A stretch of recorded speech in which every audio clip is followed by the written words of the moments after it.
gents, this is Underwear Guy with another Halloween theme costume tutorial. This time I'm tackling Batman, and it's definitely one of my more elaborate and involved outfits. Hopefully you can get some inspiration. The idea is you're not trying to obviously copy everything I'm doing. It's kind of a crazy outfit to begin with, but maybe you can get some ideas, and I'm obviously going to be reviewing some underwear as we go, since that's the whole point. And you'll get some feedback on what works and what doesn't work from some of the accessories that make up the larger costume. I figure it makes sense to start with the mask because that's kind of a central element. I purposely went with this half cowl instead of something that covered the whole face and neck. You can buy a whole variety of Batman masks. It's such a popular license. It's pretty much whatever you're looking for you're going to find. I like this one because it had some really nice strong sculpting. It had a very good feel to it.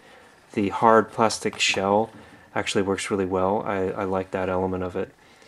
I also like the fact that it wasn't one of the rubber latex masks because they look good in the photo, but they're so rubbery and thin that they just deform immediately and it looks really cheap. And not that this is super high end, but it actually holds up well through more than a little bit of wear.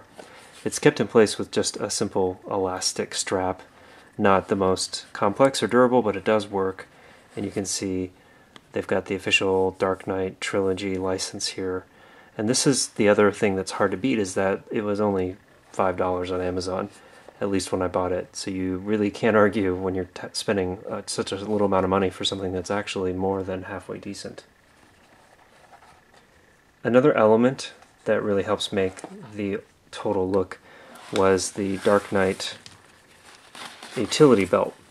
Again, this is relatively cheap, it's all plastic, but it's surprising considering I had really low expectations.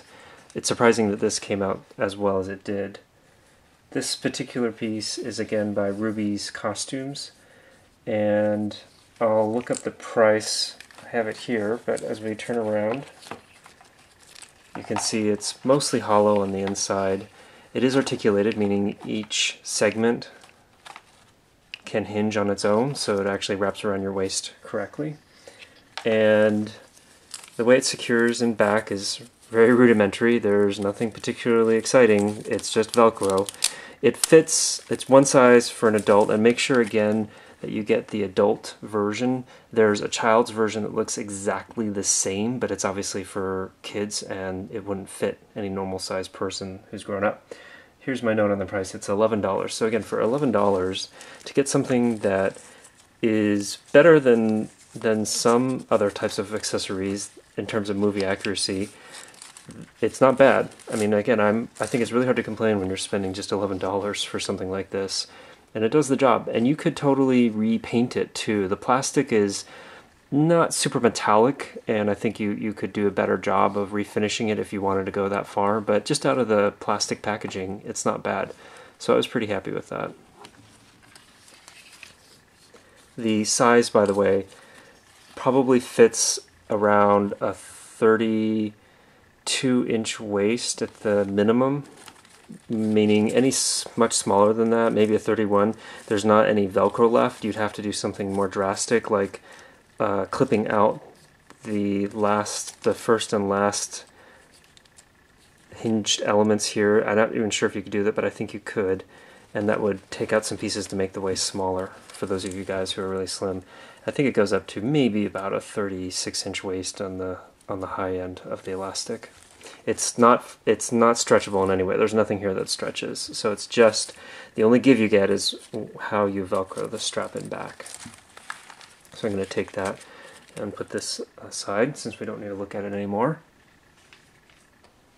Another important element was the gloves. Now, not knowing what the quality was going to be like, I went with the Dark Knight Gauntlet gloves. Again, these are all by Rubie's Costumes. They clearly have a license for all the official Batman accessories.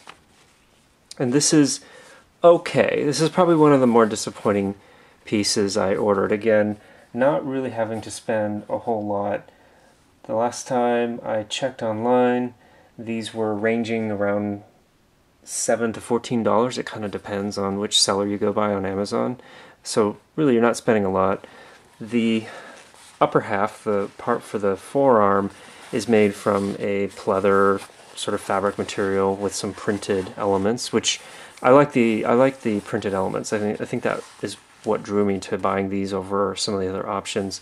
The thing that's kind of not as cool, I feel, is that the glove itself is fabric, and although that gives it more flexibility, it kind of makes it look cheaper. There's another version of a Batman glove by Rubie's Costumes, the same company, and it's funny because it's even cheaper. It's on the lower end range of the $6, and this is not the Batman version, this is actually the Robin one. That'll give you a hint of my next video tutorial. But it's the same material, and these I was super impressed by.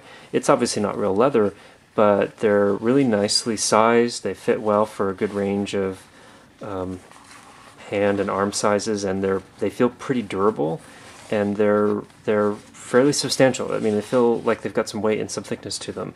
So if I were making a choice, I would probably get they have a Batman, it's all black version of this glove, and I'd probably go with that one, and maybe I could print or paint some of the patterns rather than this one, which just feels a little kind of cheap.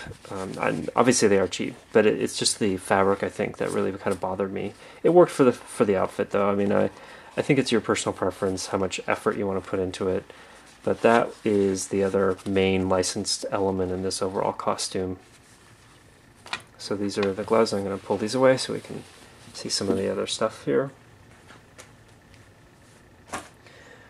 The arm band that I'm wearing, it's actually a sleeve, I shouldn't say band, is something unique. It's unfortunately no longer sold. It was sold by SlickItUp, and it's the only place you could buy it, and it's a little hard to tell, but it's one of their spandex coated items, and it's a pretty cool element. I wore this and then the glove went over it, so that's what's on one side of my arm, because this is just a single arm with a strap going across your chest. It's pretty cool. It has some really heavy chrome elements, this is metal here, as well as some very strong adjustable buttons and a strap. And these work pretty well. The only thing that's funky about this is that this wanted to keep sliding around a little bit, and it was hard to keep it exactly the place I wanted. They don't sell this anymore, but they sell other versions that are very similar. So instead of a single side version, they have what they call the arm guards, and those are for both left and right. And I can show you an example right now of what they have. So this is, let me try to zoom in. This is what they're selling just now, which is a vented, it's basically a perforated arm guard. And that one retails, I believe, for about $84. That's one version. So again, you can take different ideas and apply them and do your own thing. The full arm guard, as you can see here, is probably closer to what I was wearing in the outfit. It obviously covers a little bit of the upper back and comes around the neck, but that works out pretty well if you're looking for an interesting accessory to add to your costume that matches the whole black liquid look. So now that we're done talking about the arm accessories, I'm going to take that out and we're going to get to the actual underwear, since this is an underwear costume. I've pulled together a lot of different options. What I actually wore was by Prevail Sport, which is a smaller company you may not have heard of. This is their PowerLifter Thong, which is made from a spandex material. It's fairly lightweight, but it's got a nice sheen that has sort of a liquid rubber / leather look, and it matched everything else that I was trying to pull together with the costume well.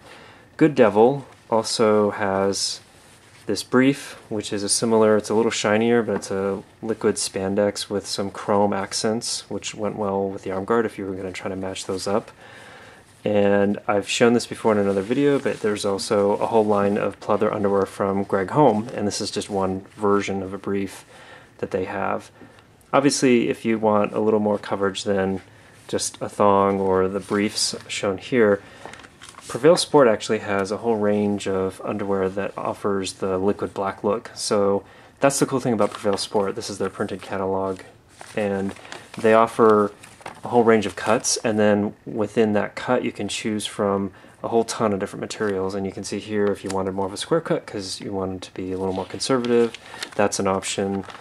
They even have a longer boxer brief, and then of course you can get something even more minimal if you want to go with less. The other element that makes up the costume that I used was this black latex muscle shirt that you can see here. And that's what I have in the background. And that shirt that I wore wasn't necessarily the first idea I had, but when I saw it and I actually had it, I thought this would be a good combination with everything else. This particular shirt costs around $36, I believe, yes. And it comes in a range from small to extra large. I am not a super large build overall, but I found the medium, which I would normally wear, actually could have been sized down. So if you're looking for a really sleek look, I would go down a size if you're okay with the idea of it being super skin tight, which for a superhero costume is kind of the point. The last thing I'll mention is that whenever you're doing a costume that's for Batman and you're wearing the mask, something that's really important is to put some coloring, some sort of shadow around your eyes, because when you do that, you get the look that you often see in the movies where it's totally dark and you're just seeing the pupils. And this is what I did here for my own test. Without it, it just kind of looks funky. It just never seems to feel like it's matching up to what you expect. And you can right now, of course, because it's Halloween, get all sorts of eyeshadow palettes. They're super cheap, you know, you don't really need to spend a lot. I just ended up using this one-off, and again, it doesn't really matter what brand because we're not talking about something that's super high fashion or super important for long last. I will mention that you should always have some extra applicators for this because you don't want to keep reusing stuff, especially when it has to do with your skin and your eyes. It's really important. I think people kind of don't think about that, but you really don't want to get any bacteria or any excess oils on your skin whenever you're doing kind of an application of makeup. So I just want to remind you guys that that's really important. These are so cheap, you know, we're talking about like $2.50 for a 10-pack or 20-pack, and it'll make sure that you're keeping everything sanitary. Of course, once you're ready to be out of the outfit, I do recommend you get some sort of makeup remover, and I just got these Neutrogena makeup remover towelettes. And as much as it seems like you could just use soap and water, for those of you who aren't very familiar with doing anything on your face, like even a little bit of this eyeshadow makeup, you'll find that it can take a lot of rough scrubbing if you're just using regular hand soap. And it's much better for your skin and your eyes, especially because you don't want to rub that area of your face really harshly, to use something that's actually made for removing makeup. So these work really well. You do have to be careful because the eyeshadow, you can even see here, it's leaving residue. It can get pretty messy, so you want to do this in an area that you can clean up well. And then once you've finished applying, you have to apply quite a bit. Then you have to brush it off on your face a little bit and try to get any of the excess so that you don't walk around and have all this powder flaking off or dropping off. And that's where the higher the quality that you spend, the better it's going to adhere to your face. You just want to apply enough so that it's even. You're not trying to coat and cake your skin. It's really not necessary. So there's my overall tutorial. It involved a lot of different elements. It was a lot of fun, something that I had done before in a simpler version, and this was kind of the full head-to-toe look, and I was pretty happy with it. If you have any questions, let me know, or any other costumes that you want me to show an idea or inspiration for. I'll definitely put all the links for anything that you can still buy, either the underwear or all the accessories that are available on Amazon. Until later, this is Underwear Guy, and happy underwear shopping.